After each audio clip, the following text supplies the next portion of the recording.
Chairperson, you may proceed. Hi, I'd like to call this meeting to order. This is a virtual meeting under the orders from emergency orders from the governor and corresponding with COVID-19. It is 10:29, and I'd like to have a roll call. Allison Stein. Here. Brian Hancock. Here. Frank Cole. I know you're here, Frank. Unmute. Guy Abernathy. Here. Gary Glass. Here. Jimmy Horty. Here. Honey Fisher. Here. Steve Curson. Here. Frank, are you unmuted yet? Jay Legree is here, and we have a quorum, and we can proceed. Oh, there's Frank. Hi, Frank. So everyone's here. One of the things I'd like to do right now is advance some. Well, first of all, I need to know if anyone has problems with the minutes for the December 14 meeting. You've all had a chance to read that. And do I hear a motion to approve those minutes, or do I hear a correction? Motion to approve. I second. All in favor of approving the minutes of 14 December, say aye. Aye. There was no correspondence associated with the agenda, and let's go on to new business. I'm going to dispense with reviewing the authorization, mission, principles, and amendments that we usually have, and I will go on to two items of new business to start with. And one of them is an update on the situation concerning the Dolly sign. The Dolly sign is an iconic part of our boardwalk and our view shed. And we learned in the Cape Gazette that it's being, the owner is moving it, or is considering a move. And there are a number of organizations in town who have supported the somehow retaining that Dolly sign somewhere in town, or I think all of us would like to have it stay where it is, but that the owner has indicated that that's probably not going to be possible. And about the only update that I have is what I've read in the Cape Gazette, and you folks have had the same information that I have. So there is really no update. The Cape Gazette said that the owner said that he was right now, he was concerned with moving his business, his equipment, and he hadn't even gotten to the part about the whether or not he was going to keep the sign. But I would like to know your sentiments are. The Boardwalk Committee is an official advisory committee to the commissioners of Rehoboth Beach. So I think we can make a position, a statement on what we think about the view shed that concerns the boardwalk. And I would like to know if we would have a consensus to endorse the work that's going on right now to keep the Dolly sign in Rehoboth Beach. Do you have comments on that? Is anybody against it, by the way? Anybody here who thinks that perhaps the Dolly sign is a hindrance to our view shed? Should we try to keep it where it is? Should we try to keep it in town? What are your sentiments? I believe it's an historic part of Rehoboth, and it's been in a lot of television news broadcasts when they broadcast from Rehoboth regarding Joe Biden. So I think it's an important part of our brand and who we are, and I would love to see it stay in some place. And I'd like to see it stay on the boardwalk there where people have been used to seeing it. Any other comments about that? I too would like to see it stay. I would love to see it stay right where it is, but I don't think that's going to happen. I would like to say that the Boardwalk Committee would endorse all efforts to keep it in Rehoboth, preferably somewhere where it could be an iconic part of our brand. And I would like to ask for your consensus on that, so that we can put the Boardwalk Committee down as someone who endorses the mayor's efforts to keep this part of our brand. Jay, I didn't mean to interrupt you. I'm sorry. Just Yeah, a thought. I mean, I can understand. I mean, I think it's iconic too. I mean, I think, it should be, somewhere. I think the question that I have is with the city owns the bandstand area around there. Is there any way that, if for some reason it can't stay where it is there any way that we could incorporate that somewhere, within the bandstand area? Just a thought. I think it would also help, with the family, moving down to the store that they have, iBox. Those are good thoughts, and I suspect that there are people in town who are looking at alternatives just like that. And Okay, great. And I think that we should applaud those efforts and stand behind those people who are working to keep the sign in town. I agree 100%. Can I have Jay, other comments? Jay, have they thought about putting it on top of iBox? I mean, that might make a lot of sense rather than leaving it. It might be confusing if it was left at the corner. Yes, he has, and they're working that. I don't know whether that's going to take variances, or I don't know what the engineering requirements are for that sign, or just what those discussions are. But Right. yeah, that is also part of their discussion. Mm-hmm. Okay. If I don't hear any objections, Steve. Wait, Guy has something. I got a statement. We can't hear you, Guy. Huh? We I can't can't hear you that well. I just wanted to know, it's kind of a touchy situation, is in the sense that business is still in existence, that it's kind of city, if they end up helping them move it someplace, then they come into consideration. Advertising. I would all for the time. I just wonder what kind of a situation you might get into with business that is still active, and the community helps them move it someplace else. The other thing I think we'll look at is if that doesn't sit there, or it doesn't change it, it's a part of the community somewhere. I agree that I like it on the boardwalk because it's iconic. Is there some way that maybe the city would consider doing the same type of sign on the beach? Guy, I didn't hear most of what We you. can't hear you, Guy. Oh, I'm sorry. Guy, we can't hear you. However, your microphone is muffled. Do you have something over your microphone or blocking the microphone? You can hear me better. Is that better?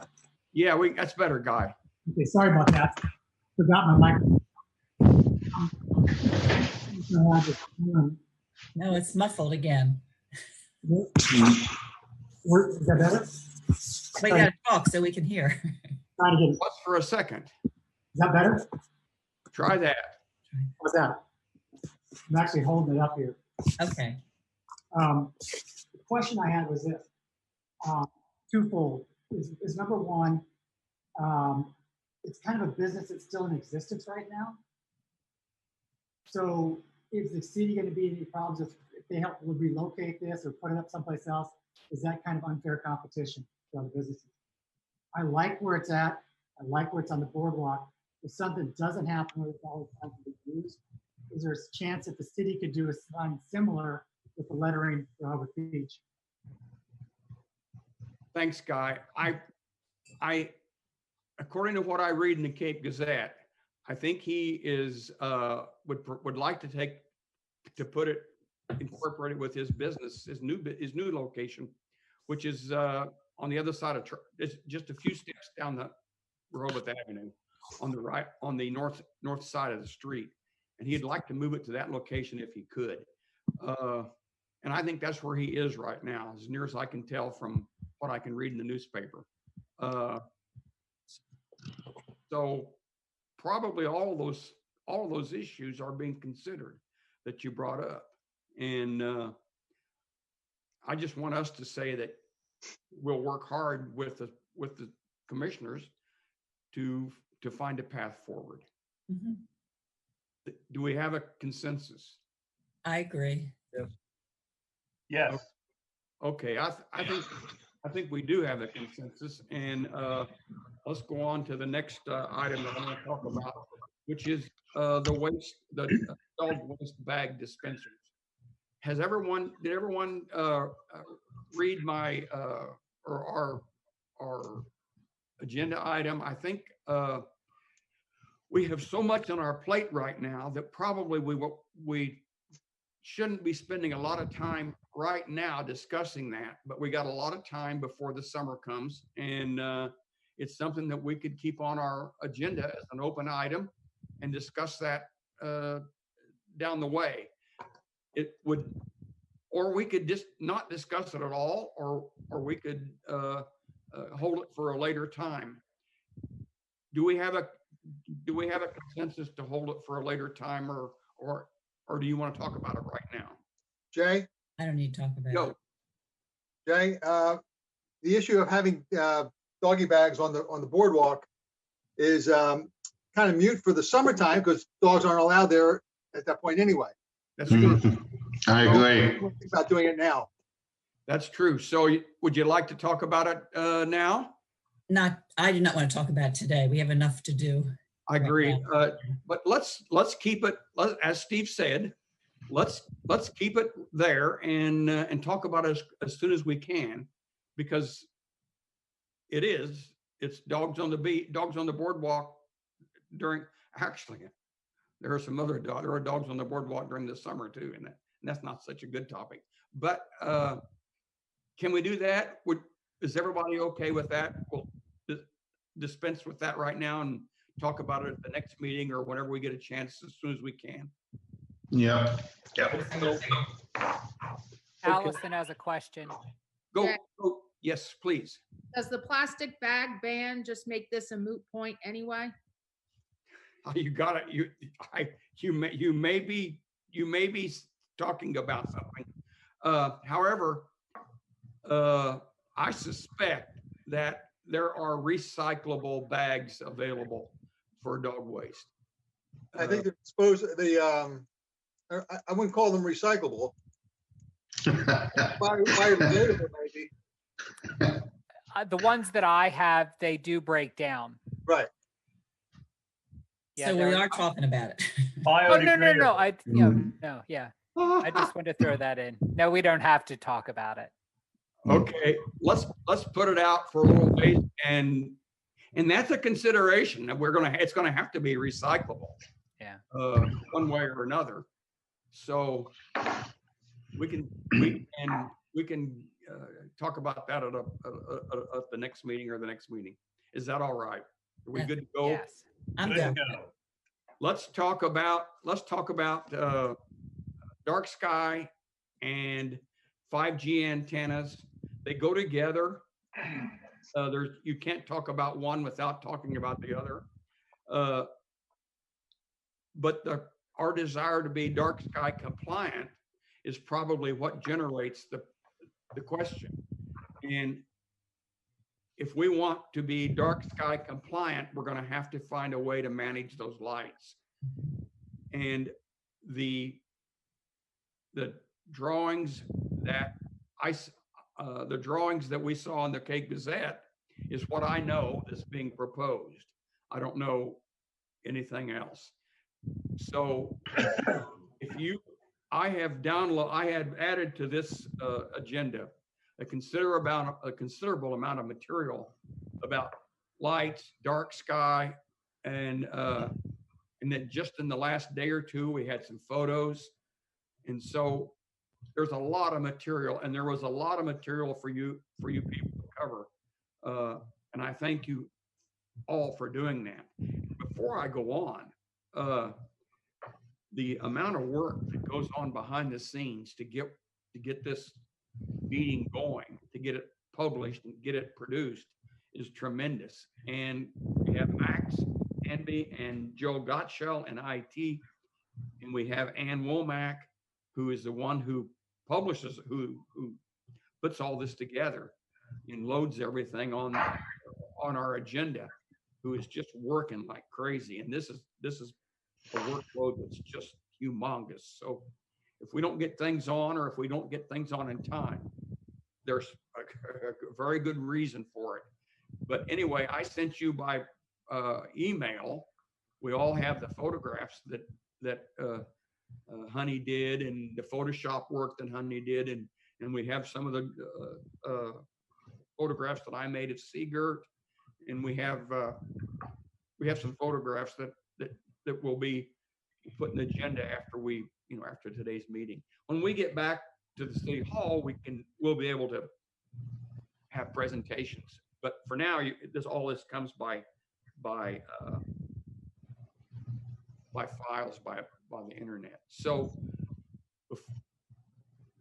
before we move on, we've all seen the dark sky presentations. You have all read the requirements for an urban dark sky place, which are just overwhelming. But I believe we all believe in the concept of reducing light pollution, reducing light trespass, reducing glare, and all the things that go with too much light. And but in order to do that, we're going to need to have some kind of a solution to the street lamps on the boardwalk that we don't have right now. And the first thing I'll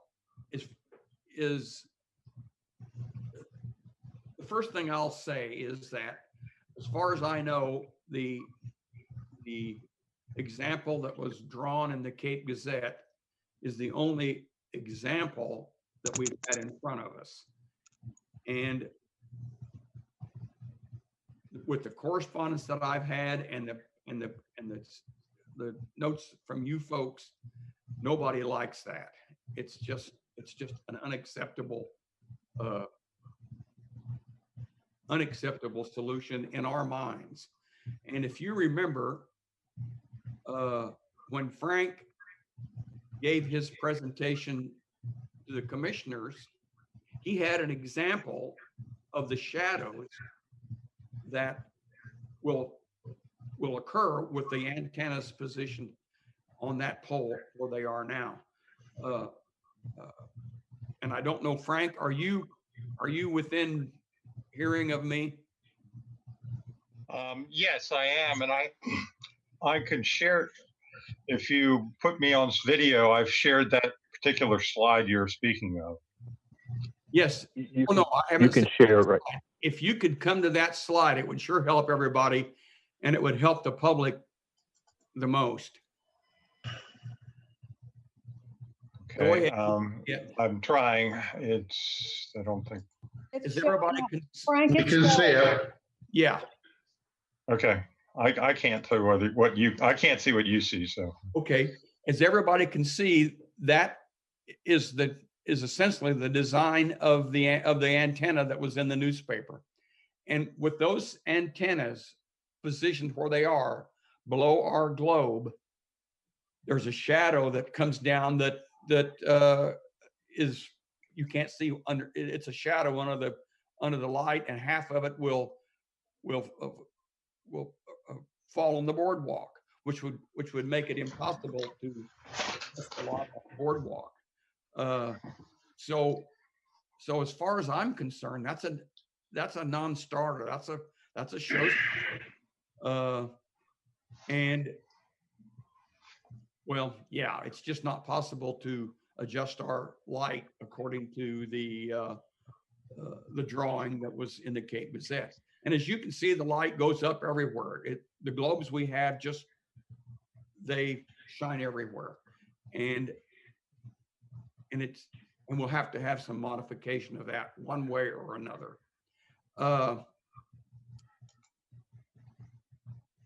Jay, I also have the slide with the example from Newark, Delaware, which you provided me. That can you show that? Can you show yeah, that? I can. Hold just a second here. I can get underneath of this screen, and that would be that one. And that is a smooth pole antenna and I also have a drawing of that that you can all see in your enclosures, in your attachments. That is a smooth pole antenna. Can everybody see no, you can't see my cursor. That is a smooth pole antenna. And can we all see the little it's called a cantenna that's on top of that little circular extension above that light pole, above the gooseneck. Yeah. That is a 5G antenna. Yep. And the electrical equipment can be incorporated inside that pole. Now, I don't know whether the electrical equipment can be contained in a pole of that diameter, but I think it's possible to fabricate poles that can contain that electrical equipment, which is a much more pleasing example than what we saw in the Cape Gazette. And as you also can see, with the gooseneck and the light that's hanging below that, that can be made dark sky compliant without any problem at all. It's a dunk shot because those lanterns are replaceable, the shrouds are replaceable, the bulbs can be adjusted for whatever temperature you want, and so that's a possibility. Frank, did you say to me that you had talked with the folks at Verizon? Yes, I talked to a woman, Bonnie Metz, that I had worked when Verizon first contacted the city of Rehoboth Beach. She was at the first commissioners meeting, and it's been 2 years ago, I guess it was, or whatever, and was talking about 5G. And I approached her because, frankly, I was excited and concerned. I want 5G here. I want competition with Comcast. I want the services. But on the other hand, I'm always concerned about anything that affects the aesthetics of the city. And that's my big thing. And so I thought it wise to talk to her and ask her about what they were doing and blah, blah, blah. And she was extremely nice woman, very bright, just, you could see why she has the job. She is the director of their government affairs. And you can kind of see why she had that job, that she's good at it. Anyway, the conversation, I called her, she gave me her card. I called her and had a conversation with her 2 or 3 days ago. And she was very, very receptive to having public input. And I identify myself as strictly a citizen. I'm not on any committee. I'm not part of the city. I have no official role in this at all, other than concerned citizen. And she still spent more than an hour on the phone with me discussing the things. The antennas themselves, any changes to them have to be run by their engineering department. Anything we do that might interfere, like the antenna you see in the sample we've got up right now, has the antenna placed above that arm. Whether that arm itself interferes with the 5G signal, I do not know. That is a matter for the engineers to determine. Whether that's acceptable to them. I don't see Mike Strange on today. There was an email floating around from him, and he seems to know more about this than I do. I have not studied it yet. But generally, I got the impression that Verizon is very flexible on this. The manufacturer who makes the light posts themselves has indicated that they can make the light posts that they're all custom made. They have not been made yet. They have not got an order yet. So we're not too late for this. But the post itself, which encloses the electronic equipment, not the antennas, but the transmitters and the connections for the fiber optics and whatnot, could be mostly inside of the base of the pole. And they are very willing to customize these poles. They're all custom. In other words, they don't sell off the rack stuff. They make it for each application. And it's the same company who made the poles we currently have. So they can match, the bases can match, the poles can match. And if we picked a different light, and my concern is that we picked a different light now to make sure that this works, and we don't have to go back and change it later and spend the money on buying new poles and new stuff at our expense, where right now it's at Verizon's expense. So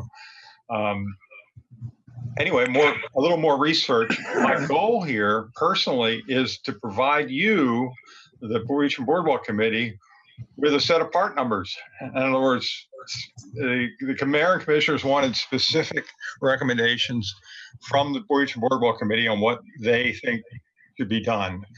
And so I think it's incumbent upon the Beach and Boardwalk Committee to come up with a very specific recommendation saying that we want this pole with this antenna and this light and part numbers. You know what I mean? Literally very, very specific, not vague, not kind of like this or kind of like that, but here's what we want. And I think that we should get more of the public involved. I had planned to contact Jim Ellison and some other people who I consider have good design background and talk to them about getting sort of a little bit of public consensus behind the selection, so that it's not just Beach and Boardwalk Committee, it's not just me and Jen and Kate, but it's a larger group of people who all say that this is what we want as the public. This is what we think the city of Rehoboth deserves and what we want, and to have it sort of okayed by Verizon up front. In other words, worked out with their engineers and have something that's viable, it's physically viable, and that should get the job done. I mean, that should make an easy path for the commissioners to say, well, if Verizon likes it and the public likes it, then that's what we do. And so that's my goal here. And I'll turn it back over to you, Jay. Jay, Jan, I don't know if you can hear me. I can hear you.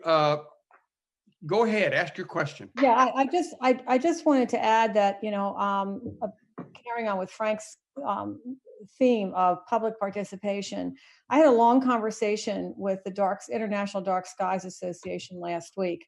And one of the things, and at the time, the guy, when he called me back, he said he's working with the city of Pittsburgh, with a citizens group there, on design of dark sky appropriate lights.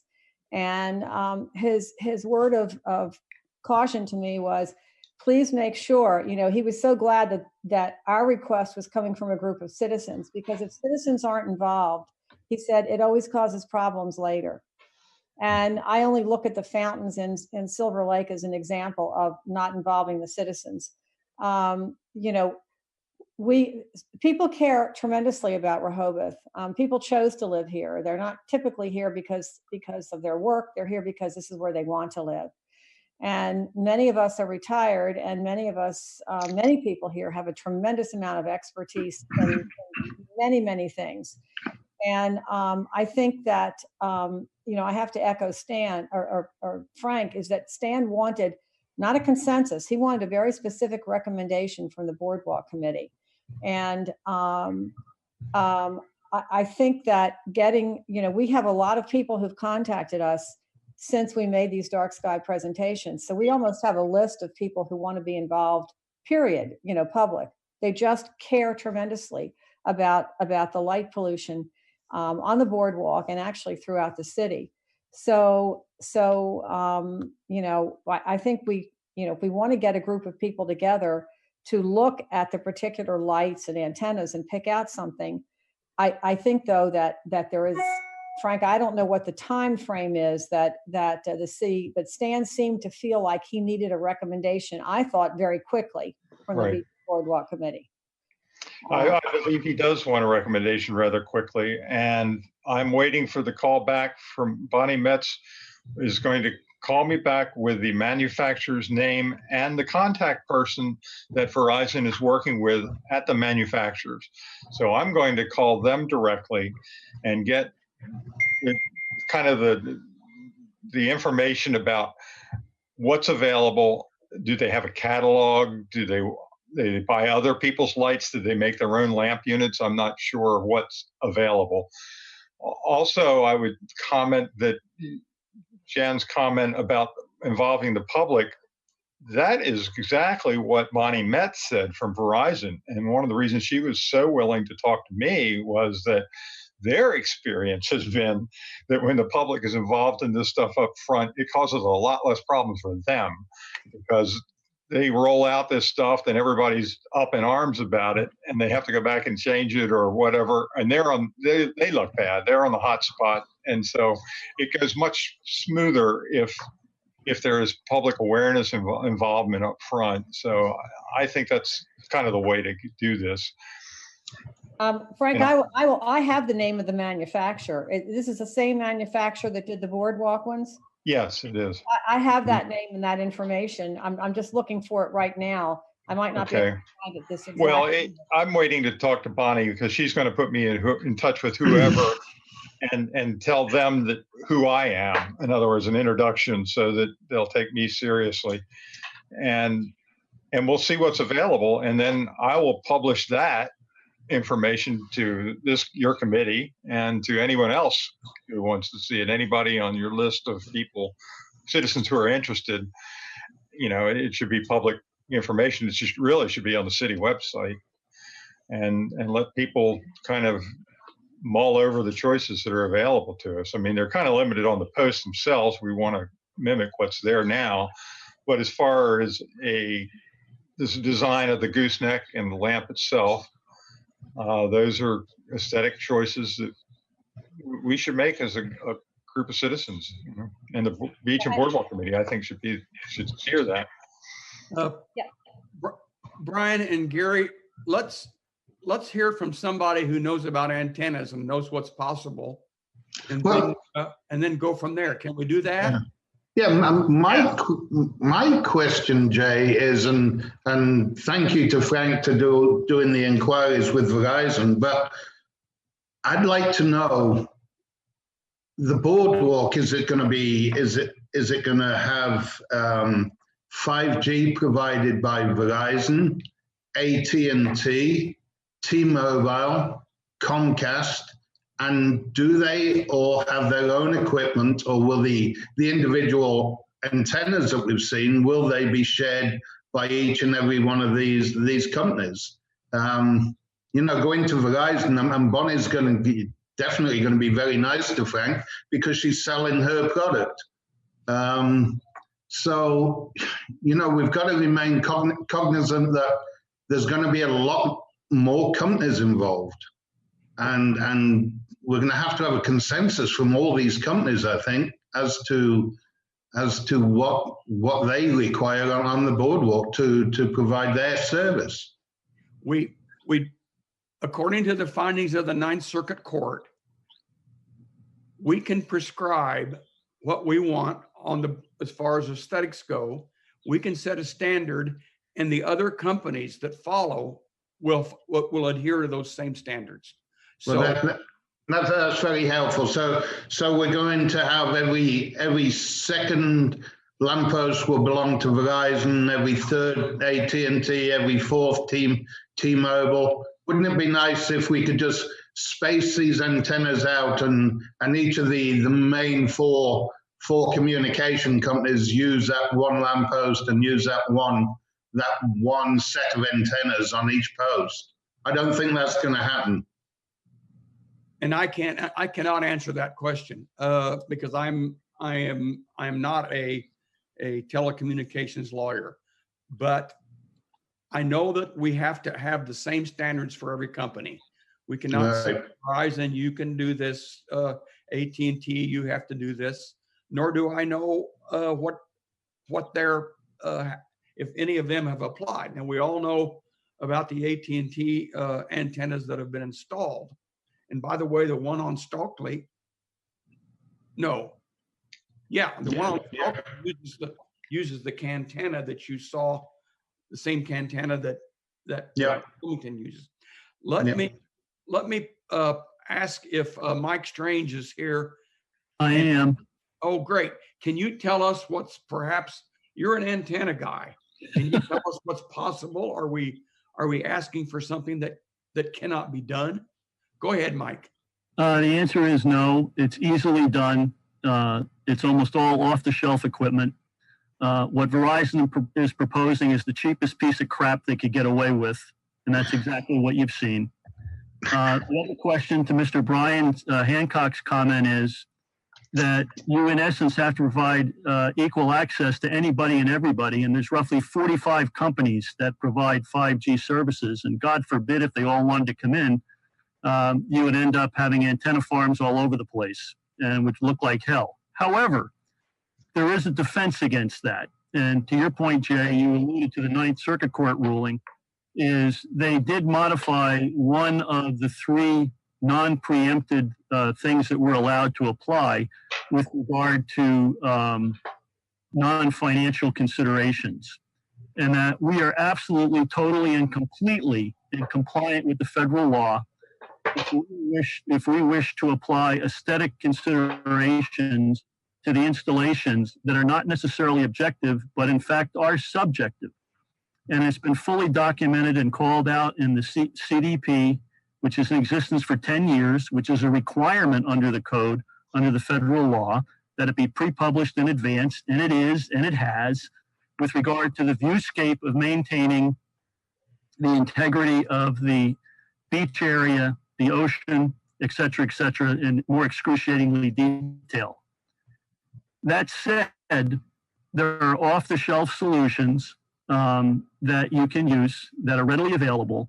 And in fact, as opposed to the drawings or the Photoshop drawings where you showed the shadow created by the antennas that Verizon wanted to put in, you can put in a cantenna that's very similar to the one that AT&T put in, although that whole construct is a total piece of crap and should never have been built. And I won't get into that because I think there's going to be further actions in the future with regard to that, and it's going to disappear eventually.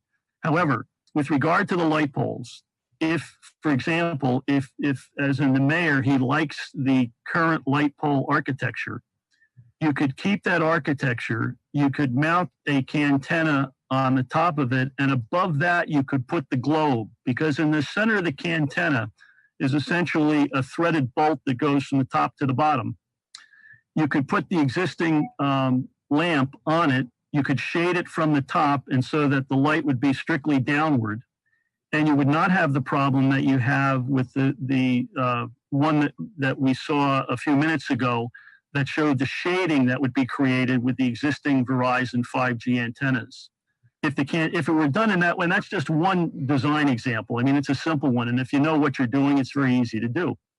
So you could take literally the light structure in terms of the concept that we currently have on the boardwalk, have the top of it be a globe, and it would be shaded internally, essentially shielded, so that the light would go downward and not up into free space.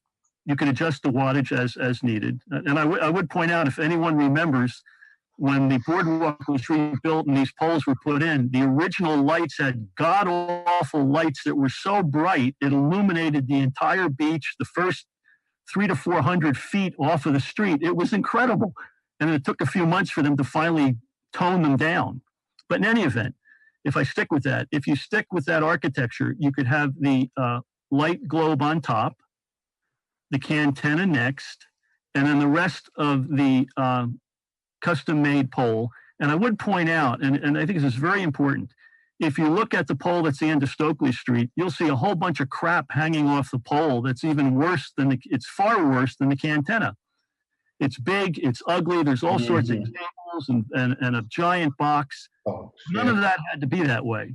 Now, in the case of the boardwalk, the cantenna, the cables, the power lines, and the coax come down the center of the pole, and it goes to other electronics that are needed for 5G, and then they're all daisy chained together over the length of the boardwalk.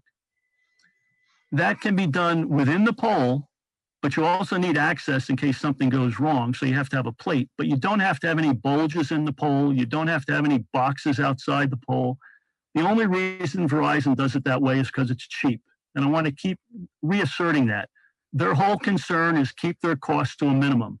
They'll only do anything because they end up having to be required to do it under the law, which we can ask for. And we are totally under the law, federal law.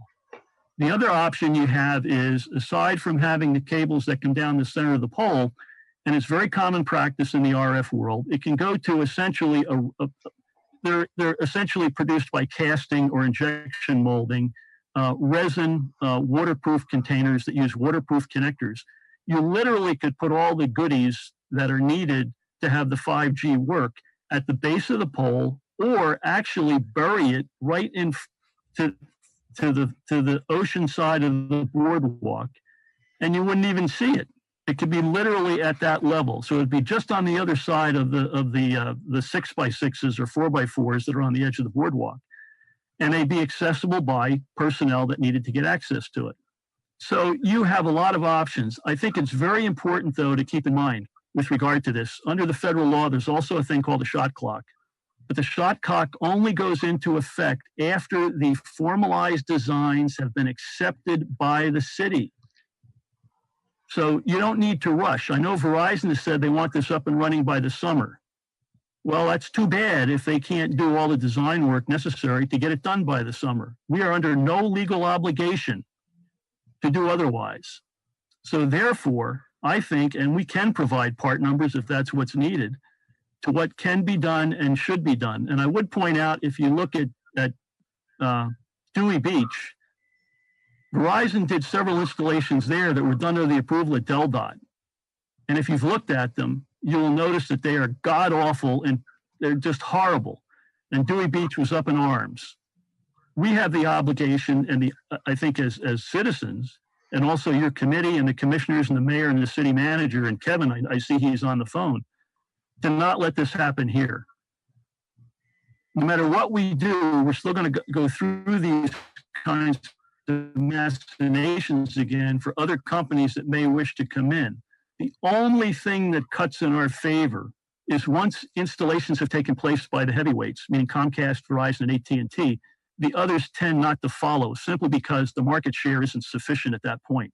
So now, in the case of Comcast, I would mention that, and many people don't know this, if you are using current Comcast internet modems, they have built in essentially Wi-Fi hotspots that are public hotspots, not just yours. It's a separate segment within the software and the code. So you already have that capability and you're not even aware of it, but they're using Wi-Fi to essentially do the same thing. I think I've run off at the mouth a lot. I don't know if there's any questions that you may have. Does anybody have any questions of Mike before we get into our discussion? Yes, and Alison, by all means, go ahead. All right, thank you. Mike, what I'm hearing you saying is that that we can dictate the design. You refer to a shot clock. Am I understanding that there's no installation? We're under no duress to get a design today because there's no installation going to be allowed until we approve a design? Until there is a formal acceptance by the city of a design, Okay. the shot clock doesn't implement. Now, And that's very important. And the only legal regress that the applicant has in that case is they have to sue us in order to get it in. Now, I don't know if Verizon wants to do that, because if they did sue us, actually, I wish they would, because then it would allow us to go into the process of discovery and deposition, and we'd find out all the stuff that people think that they thought they were doing for everybody, and it turns out I don't think it's the case. Their motivation is simply do it as cheap and as fast as possible, and we do not have to subject ourselves to that.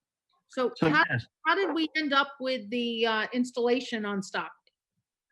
That is a very good question. If you go back to last year, and I have to apologize, when that was all happening, I had my third heart attack. And I was incapacitated, I was hospitalized, and the medications they gave me, I ended up getting re-hospitalized, and I was pretty screwed up for several months. And that continued through the summer. And that was going in, I read about it in the paper, and then when I saw them come drive up the street and start drilling, I was almost beside myself when I saw it. And I had a hard time articulating, and I did write, I emailed, I wrote all sorts of things to Kevin and to the city manager and everyone I could think of.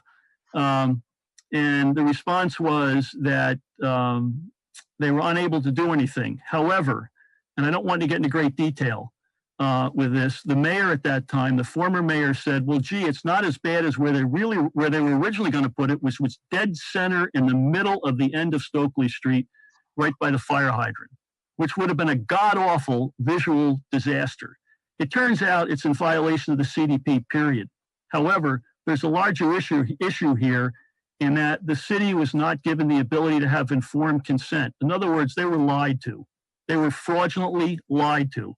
And I finally have the evidence that demonstrates that. And the representative from AT&T, in a memo to the Planning Commission 3 months ago when I made a presentation, actually went and made the same fraudulent claim. So at some point here, I'm eventually going to be able to get the, I hope, the city administration and our attorney to go further on this, because essentially, if something was done fraudulently to get the building permit to install it the way they installed it, it can be uninstalled, or else essentially they're in violation under the White Collar Crime Act under the RICO statutes and the federal law. So I'm not done yet on that issue.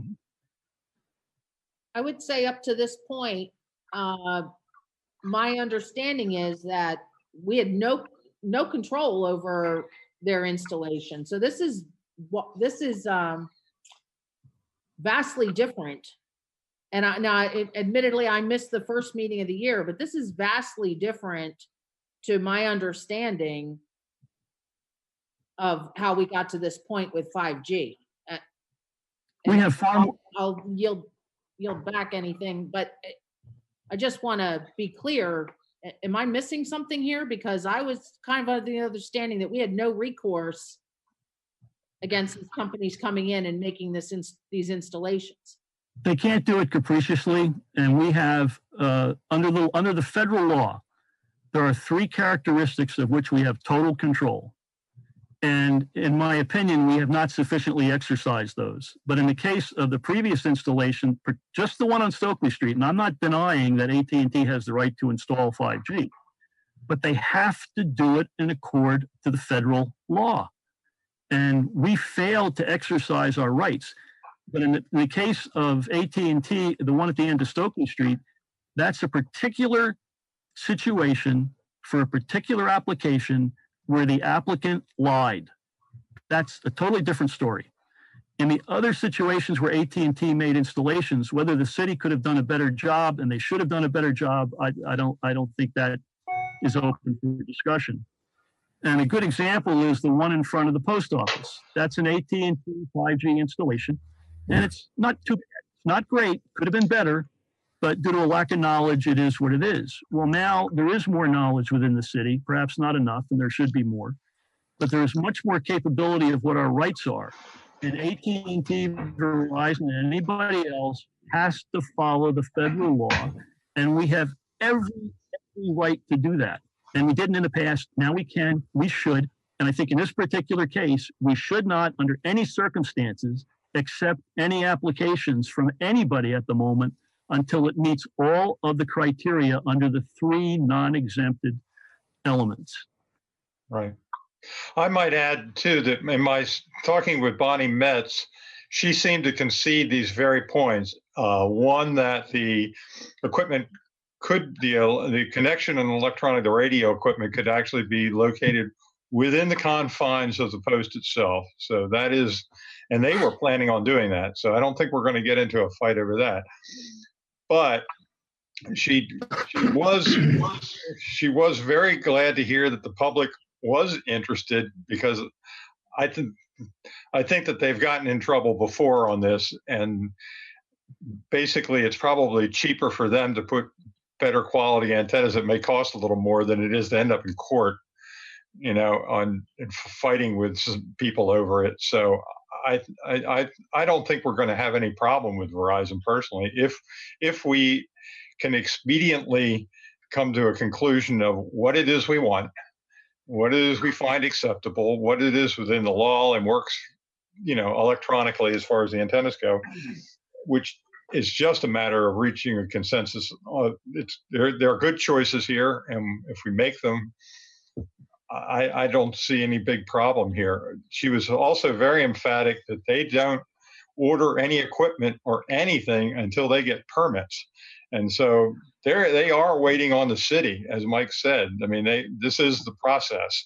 So the city does have power here, and we should exercise it. Thank you. I just want to add, again, I said it before, and I know Kevin Williams is on here. We're seeing too many things happen in this city without any public involvement, and the public finds out afterwards. And I think Allison, your comments were right on there.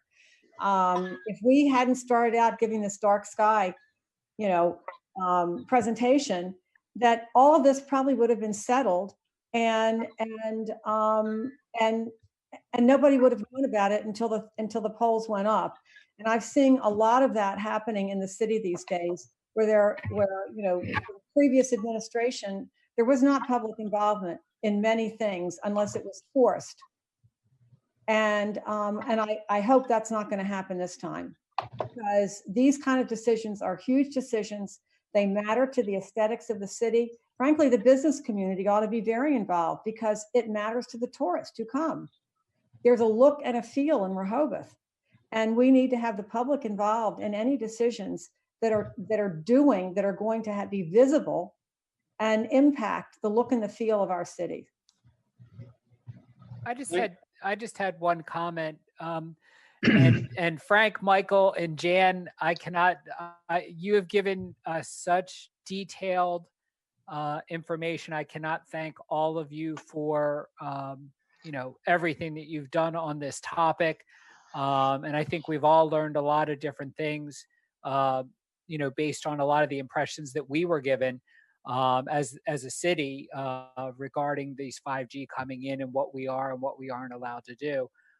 Tying back to Michael's, a couple of Michael's statements, and I think my question is the city solicitor, aware of a lot of these things, and have they put anybody, on notice regarding certain things?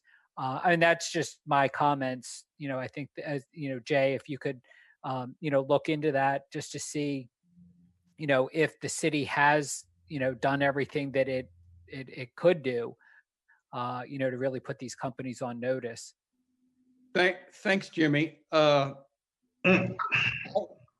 All I know right now is that we have a communication ordinance, which in 2 places says that they should employ stealth technology, and I have no idea what that is. That was written by a company called the Cohen Group, I think, out of Pittsburgh, and that's all I know about that ordinance. And then you can read the findings of the Ninth Circuit Court. Right. But I don't think we are involved right now in any litigation against or in favor of either what has been proposed or what might be proposed. It's just important that we as citizens Correct. can know what's going on, and because we're concerned with the boardwalk, we're concerned with dark sky, and we want to decide if our street lights can be modified or built or designed to incorporate the dark sky compliance that I think we all want. I have Great. never seen an issue gain public acceptance faster than the dark sky issue. It just Agreed. seems, I hear it all over town. Right. It's just something Can, that really, it seems like this might be the time. Agreed. Or we can can get I it- just say, Go. Could I just say something, Jay, please? I don't know Michael, but listening to Michael, I don't know his background, I don't know his profession, but I'd love to know and get to know Michael. And he seems exactly the type of person that the city should be consulting with. And I don't know, I've never seen anything to suggest that the city has a professional consultant on telecommunications. And I don't know, again, I don't know Michael, but he seems exactly the person that the city should be talking to. Thanks, Brian. And I don't know of a consultant that we have either. The city of Newark uses a company called PDC Consultants or something like that, which is a company that does these kinds of installations. And they use an attorney, a group from New Jersey, but I'd have to go back and look and just see who they, our attorneys were chosen, I think, when the former mayor was in office. So I don't know how that happened or how they were chosen, or whether, I just don't know what went on to select those people. Jay, can I make a comment, please? Sure. Yeah, Mr. Hancock, just for your perspective, I serve on the planning board of the city of Rehoboth Beach, and that's where I do my service. The rest of it's strictly as a citizen. But the comments I made are based on the fact that I have a bachelor's and a master's degree in engineering and a PhD in urban planning. I've taught at 3 different universities. I've consulted with the federal government, foreign governments, all the branches of the military. And I've been a licensed amateur radio operator for 50 years, and I've been a licensed commercial technician by the Federal Communications Commission for about 45 years. So I have a lot of experience and knowledge, but I do that strictly as a public servant for the city, as being a member of the Planning Commission, and that's what I would prefer. I prefer to do, and they're obliged to hire whoever they would like to provide advice for them, and it should be somebody else and not me. But I will continue to do my public service in that capacity. Would you advise, Michael, the city to go out, though, and hire a telecommunications consultant? They have probably done that already. Go ahead, Mike. Well, I know they hired the Cohen Group, which legally they did a very good job, but I'm not sure if they know the slightest damn thing about RF and physics, which I think is what's lacking. In other areas of public infrastructure, the city seems to have extremely qualified individuals. But in the area of RF design and physics and what's possible and what's out there commercially, I'm not sure. So far, they seem to have exhibited no ability whatsoever. If I might add that this also kind of dovetails with the lack of participation in aesthetic choices too, and not having a system in place or a board or committee that would address that. Even Main Street had a design committee. And don't want to be, the city does a great job. The employees do a fantastic job. But things like this are they're subjective things. And the fact is, we have people like Mike Strange, we have, Jim Ellison. We have an incredible amount of talent in the citizenry of this city. And on any given subject, we can find people. We don't need to hire people. We can find a lot of very well-informed people who can help us make decisions very quickly and inexpensively. So I would suggest that, rather than try to kind of force the city's hand into hiring somebody and spending the money on it that they might not want to do, that we have the talent here to make good decisions, So anyway. Could we vote on a motion to present to the Board of Commissioners that we are in favor of going forward with a design of street lights for the boardwalk that will be compliant with our ability to satisfy dark sky requirements and make the boardwalk a dark sky compliant place? Do we all agree that we want to go forward with that, and we want to have 5G lights that we want to have street lamps that are dark sky compliant, or the capability of becoming dark sky compliant? I totally agree. Jay, Totally agree. Is it Guy? can you hear me okay? Who's asking? It's Guy. Go ahead, Guy. Okay, so I would agree with that, but with being a little bit more restrictive. I would say that I would agree with it as long as everything is hidden within the pole, that there's nothing on the exterior of the pole, that is similar to the light posts that we currently have, and also would be in agreement with a light on top of the pole, similar to what we have with directional light down, compliant with night sky. And then one question I did have is, how tall are these poles going to be if the light post is the lights on top and everything else is contained in the tower? I do not have that Cape Gazette drawing in front of me.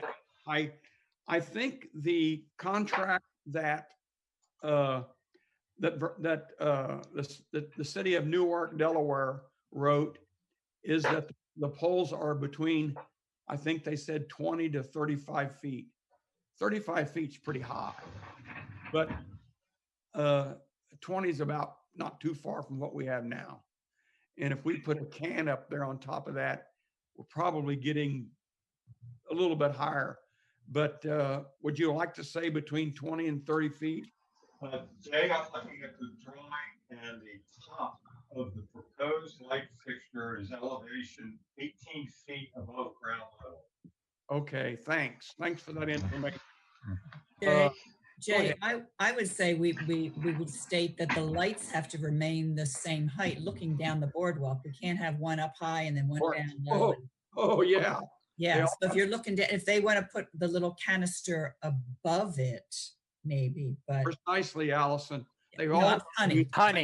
Oh, Bonnie. Honey, yeah. Honey, oh, okay. Precisely, yeah. Honey, you're right. They all have to be the same. Oh, right. For goodness sakes. They all have to be the same. So that's pretty easy to tell them how high they can be if they just look down the rest of the boardwalk. It has to be the same, right? Sure. And I know why you're saying that, because it's bad enough to have one at the height of your railing. It's not so good to have it coming in your front door. Right. And I appreciate the photos that you provided, which show just how close these lights are to our buildings, to our residences. And I also thank you for the Photoshop to just give us an idea how cotton picking unattractive those so ugly photos are. Commissioner, just a couple things, if you can hear me okay. Yeah, I can. So yeah, the height of the poles right now are 18 feet to the bottom, or to the top of the pole, and then the globe sits on top of that. The things that are all to that standard, obviously. The other thing, just to throw out, I know everybody wants everything in the pole. In order to get everything in the pole, try to fit that 2 by 3 foot box inside the pole. The poles will get bigger. Verizon's very willing to put everything in the pole, and they've told us that 100 times. But the direction from the Boardwalk Committee a year ago, when I presented it to what they had shown us already, is that You want to try to keep the aesthetics of the poles the same as much as you can. So we've been really forcing them to keep the diameter of the pole and height of the pole and the bases that cover the outlets and things at the bottom of the pole as similar to the existing as possible. They have agreed to move Delmarva has agreed to move the disconnects over on the other side of the boardwalk, but that panel Mike may know better than I, both the electricians, their electrician consultant, and Verizon themselves both say that panel has to be on the pole. There are some minimum height requirements that the National Electric Code requires them to be, which is 3 feet above the ground. So they can't bury that stuff in the sand out in front. Again, I'm not the expert. I'm just telling you what those folks are telling me, and maybe Mike can kind of have a counter argument to that. The other thing just to throw out real quickly is you noticed how close a lot of those lights are to the buildings along the boardwalk. Well, now you're talking about putting another 3 or 4 or 5 foot arm extension, bringing it out. It's going to be easy unless you're going to hang it out over the beach, which I don't think is the intent. So whatever, if you decide to come out with an arm, it's just going to be that much closer. Obviously, you can direct it downward more than you can with the existing globes. But if you're concerned about how close it is to the buildings, consider that. But I tell you, they'd be more than happy to take whatever they come up with, say, here's what we want our new boardwalk lights to look like. They'd be happy to build that for you. But take into consideration the other things that go along with just the pole and the antenna. Thanks. Thanks, and I wish we could have had this input before we struck out in this direction. So I'm hearing you say that what we saw in the Cape Gazette is not necessarily representative of anything at all, maybe. I don't know. I think it's very representative of where they are currently in their submittal process. And the poles are almost identical. They're, I think, a 1/2 inch, or it's 1/4 inch thicker at the top, 1/2 inch narrower at the bottom, which I don't know how that's what they tell me they've been able to get to so far, keeping everything except that 2 by 3 or 1.5 by 2 box on the outside. That's kind of the wrestling point right now, is to try to get that somewhere out of the line of view. Now, the options, if you accept the premise that it has to be on the pole, then, you got to be 3 feet above. Do you want it at 4 feet height, or do you want it at, 6 feet height? So those are kind of the things that we're wrestling with them now about where that would have a pole, which would be best. I think I'm hearing you say that the box that's on the inside of the Newark poles have to be on the outside of our pole. No, it's on the outside of the Newark pole. No, it's one that it is. Yes. Box, right? So in our case, which one are you talking about? The smooth pole? Yes, and it had a big green box. Now, it has a big green box on it. Yeah. The drawing looked like it was incorporated inside the pole. No, Kevin's right about that. The picture that we've got of that Newark pole, the sample, has a very large box, and I think what Verizon is proposing is actually better than that. It's going to be an access panel. There's going to be a panel, but the guts of it are going to be inside the pole, so it's not going to protrude as much as that one does. Oh, I'm sorry. I understood Kevin to say that that box is going to be on the outside. It is. Well, the box is going to be on the outside. I'll be clear. That's what they're telling us right now. That box is on the. You can't fit that on the inside of the pole if you're trying to match the existing pole diameters. If you want to make a bigger pole, if you want to what Ocean City has, they have a huge pedestal at the base, and they put all that junk down in the base, which looks completely different than the rest of their light poles. So our direction for the past year has been get it to match the existing pole structure. So that's what we're forcing them to try to do. Our existing poles are 7 inches across. I went and measured them the other day, and that box down at the bottom is 24 by, I can't remember, 18 or 19, something like that. And I think I'm hearing that we told them we didn't want to make the poles any wider or any greater circumference than what we now have. Correct. That was the direction. I think that doesn't that limit us considerably. I've gone way past my 1 hour, and we still don't have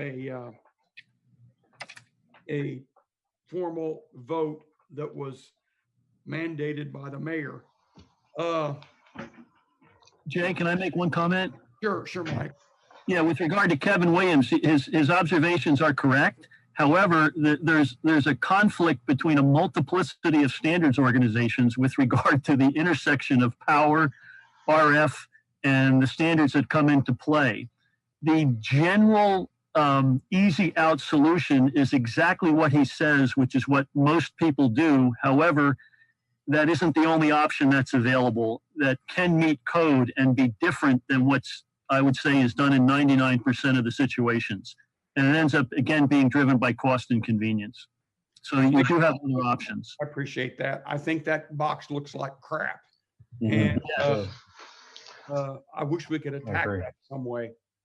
But go ahead, Frank. One last comment. Can you guys call a special meeting when we actually have more information and to form a if you're going to make a recommendation right now, I don't think you have enough information to make a very specific recommendation. I mean, I'm not going to tell you, but later in the week, I'm sure that between Mike, myself, and Bonnie Metz, we could have enough information to you that you could make a better decision.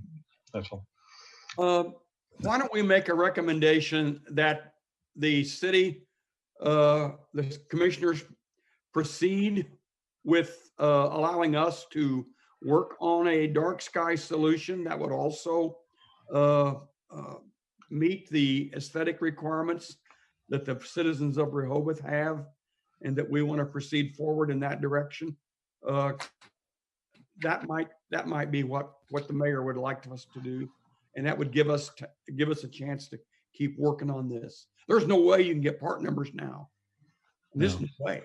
It's going to take time to get the kinds of detail that's needed, and I'm sure that there'll be all kinds of obstacles. Commissioner, one other thing I would throw out there, if you know the intent is to come up with a new design for the light fixtures themselves, and realistically, I don't see that happening before we're going to get these 15 or 18, depending upon how you count them, from Verizon in before this season. But I would look at developing that new pole to accommodate whatever the physical limitations are of those antenna, and design what you want, knowing that you're going to eat the cost on these 15 or 18 up front, because you're going to have to pay for Verizon to replace them. But if the thinking goes that if Verizon needs 15, AT&T at some point in time, when they go to that level of technology, is going to want 15, and then somebody else will want another 18. At some point in time, virtually every light pole on the boardwalk may be a cell antenna that they're all exactly the same, and you just get a design committee up, said, okay, somebody that's smart enough to know what's physically possible with those antennas. It's not me, I guarantee you. It says, okay, they have to be this height and they have to be angled, and you get your RF engineer to get all that through, and then come up with the smallest, most beautiful light fixture that you can make that then fits all that inside it. Well, I think Kevin, one of the things that I would point out is that it sounds like we do have time, and we're getting mixed messages here, and that we can do this in the appropriate time, and Verizon is willing to cooperate in getting it done. And when people need to move fast, they can move fast. And if we had been part of this process from the very beginning, if the public had been part of this process, we probably wouldn't be where we are now. And it's better to solve the problem beforehand than have to deal with all the complaints afterwards, because what people are like in Rehoboth. Sure, yeah, but it has been in the open. I mean, I gave a presentation to this committee, a year ago, with these cut sheets that they had submitted at the time, and with the direction we had at that time about how to make them fit as close to the existing as possible. I think Mike would agree. There's been a lot of discussion, as smart, and I love Mike Strange. I mean, he served side by side with me on the rate committee, which many of you didn't quite appreciate his comments at that point. But he's a brilliant guy, right? I think he has a difference of opinion with our solicitor, or our solicitor has a little bit different opinion on the legalities of all that. And just for what it's worth, there are differing opinions about how much we can say no under the statute or law that came out with respect to the 5G towers. We're trying to Williams is trying to balance the need for everyone wants 5G. I mean, it's a good thing, right? Everybody want to work at home now during COVID. There's more demand. I'm on the beach, in the summer, and I want to order my pizza. I don't want to have to get up off the beach. I want to text them. I want to watch all that good stuff. It's coming. We can't avoid the fact that it's coming. So we're trying to walk that line between getting it because it's a service everyone needs and wants versus the aesthetics. And we're just trying to make it look as good as it can possibly look. Right. Mike is obviously a lot smarter than I am about what can or can't be done with the physical antenna piece. But that's where we are with it, trying to accommodate Verizon. They're going to have something up by this summer, I would almost guarantee you, unless the board were to say to cease work on all small cells, until we get the perfect light pole, at which time I would say there will be a lawsuit as a result of that, almost guaranteed. I think I'm hearing you say that there's no way we can be dark sky, because there's no way we can be dark sky with the antennas that I've seen drawn in the Cape Gazette. Well, I think you probably could. That's what I say. If you get all that together, all the criteria at one time, sit down and say, okay, we want to be dark sky, we got to accommodate the cell towers, and we want to make it as small or as beautiful as possible. I think you can do that. I don't think you can do it piecemeal. That's why I said you probably get your group together, come up with what that design looks like, get it to the board and approve it. And just know that I personally don't think we're going to be able to get all that done before Verizon gets 5G cell towers in that look like the existing poles. But so what? I mean, so then you have a year of a blip, right? And now you've got a path forward on what each one's going to look like down the road. Jay, I've got to go, and I know we're not getting a chance to talk, so I'm not willing to vote on anything right now. We don't have time. We're out of time. I hear you. Thanks. Jay, Go ahead. I feel like we almost need to table this discussion, because now I'm confusing me is kind of easy to do. But what I hear Mr. Williams saying is that, Verizon is moving forward with installations. What I hear Mr. Strange saying is that, that we have complete input into what they install. It sounds like we don't have enough information to what the city has already agreed to with Verizon versus Mr. Strange. I'm having a hard time reconciling them with Mr. Strange's comments, because I was optimistic that we were going to be able to dictate what these polls look like. But after hearing Mr. Williams, it sounds to me like, this effort is maybe too little too late. I will say this. I don't disagree with you, Mr. Williams, that this issue has come before this committee before, but at no time did I ever feel like we had any input to the aesthetic of these installations. So I think we need to table this discussion until we get a definitive answer on that. Are we going to really be able to affect the way these look?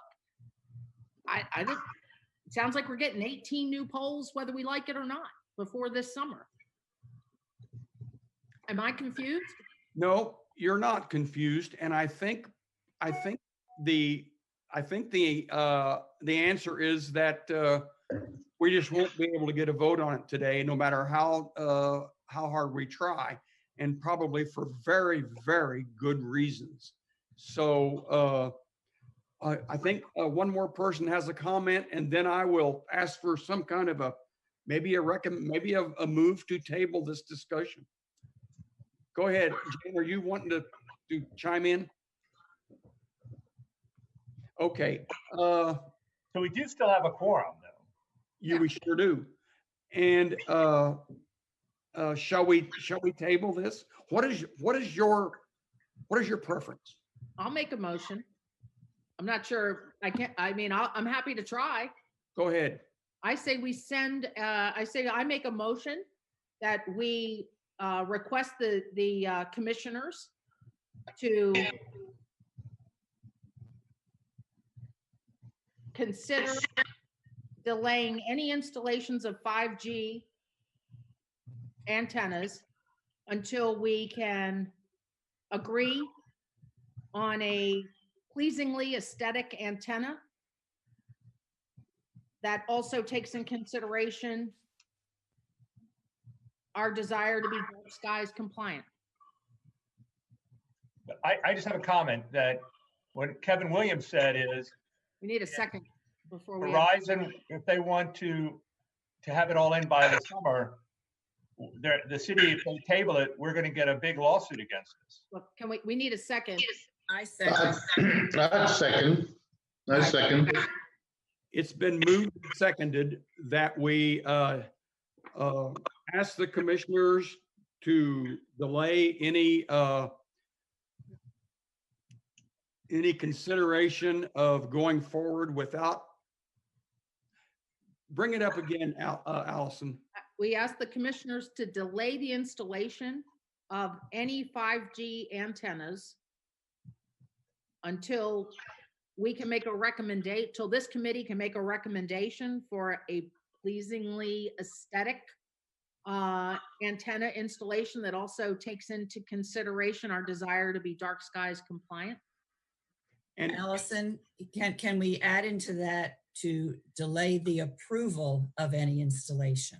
Like it's been approved. But I don't think it sounds like it hasn't, well, according to Michael, it hasn't been approved until they agree on a design. Mr. Williams? Just as a point of order, none of the boardwalk poles have been approved, permitted. Okay. The city ones that you've seen on Christian, you've seen on Stokely, which was AT&T, you've seen on Philadelphia, those have been approved, and Verizon is moving forward with the installation on those. The boardwalk ones, nor the Rehoboth Avenue median ones, neither have been approved. Thank you. Okay, then I will amend my motion to ask the commissioners to not approve Delay. any further installations of 5G antennas On the boardwalk. on the boardwalk or Rehoboth Avenue. And That's our purview, but on the boardwalk for sure. yes. now we need to stay on the boardwalk. Allison moved to ask commissioners to delay any approval of any 5G installations on the boardwalk. Deny approval or delay, deny approval. I said delay approval. Delay but- approval. But deny? Delay. Delay. Delay. Any approval of any more 5G installations on the boardwalk until This committee can make a recommendation okay. for a pleasing, I don't know, a pleasingly aesthetically pleasing. pleasing. I'm running as fast as I can. Sorry. Kevin Williams, will this get us into a lawsuit? It could, depends on how long it drags out. Obviously their intent or goal is to get it up by the beginning of the season is when they're going to need it. So if That's we their goal. get a poll, correct. That's right. We can get a poll that they're happy with, in a month or two that they can fabricate and install. I don't know what that timeline is, but if they get something in by the summer, they'll be happy. And I think Mike brought it up too. How willing is Verizon going to want to, publicly get into a lawsuit with Rehoboth Beach? I don't know. There's always a chance that they may just say, well, forget it. We'll try to attack it next year. But they're approaching this one pretty hard. So I think they really want it by this summer. Can we do a special meeting in 2 weeks to put this to rest? I can talk to city people and give you that information. If we can have a special meeting and get back with you. And Does the committee want to do a meeting in 2 weeks? the city may not want us to be involved with this at all. You just Yeah. we are an advisory committee. Exactly. Any motion that we make may be disregarded straight off the top. Let me say what we've got on the table right now.